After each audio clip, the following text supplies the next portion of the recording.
மத்திய அரசு தமிழர்களை வஞ்சிக்கிறது, தமிழர்கள் வேலை வாய்ப்பு உரிமையை பறிக்கிறது. தமிழக அரசை தடுத்து நிறுத்தி தமிழ்நாட்டின் வேலை வாய்ப்புகளை என் தமிழ்நாட்டினர்களுக்கு அந்த வேலையை வழங்குங்கள் என்று கேட்கிறோம். ஒன்றிய பாரதிய ஜனதா அரசின் தலைமை அமைச்சர் நரேந்திர மோடி அவர்கள் சொல்லுகிறார்கள், தமிழ்நாட்டில் இருக்கின்ற பொறியாளர்களுக்கு வேலை இல்லை, தமிழ்நாட்டு இளைஞர்களுக்கு வேலை இல்லை, தமிழ்நாட்டு மாணவர்களுக்கு வேலை இல்லை. இந்தி படித்துவிட்டு வட இந்தியாவில் பீகாரிலிருந்தும் உத்தரப்பிரதேசத்திலிருந்தும் ராஜஸ்தானிலிருந்தும் மத்திய பிரதேசத்திலிருந்தும் ஓடோடி வருகிற இந்திக்காரனுக்கு எங்கள் என்எல்சியிலே வேலை உண்டு, இதோ தமிழர்களை புறக்கணித்து அந்த வேலை வாய்ப்புகளை உங்களுக்கு தருகிறோம் என்று தமிழனுடைய வேலை வாய்ப்பை பறித்து வட இந்திய கும்பலுக்கு கையளிக்கிறார். கேட்பதற்கு நாதியற்ற இனமாக தமிழிடம் இருந்து கொண்டிருக்கிறது. நீங்கள் எண்ணி பார்க்க வேண்டும்.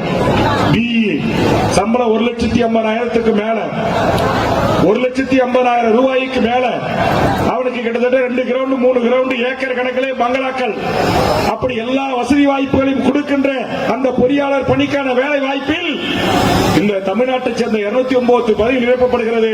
ஒருவர் கூட தமிழ்நாட்டை சேர்ந்தவர்கள் அல்ல.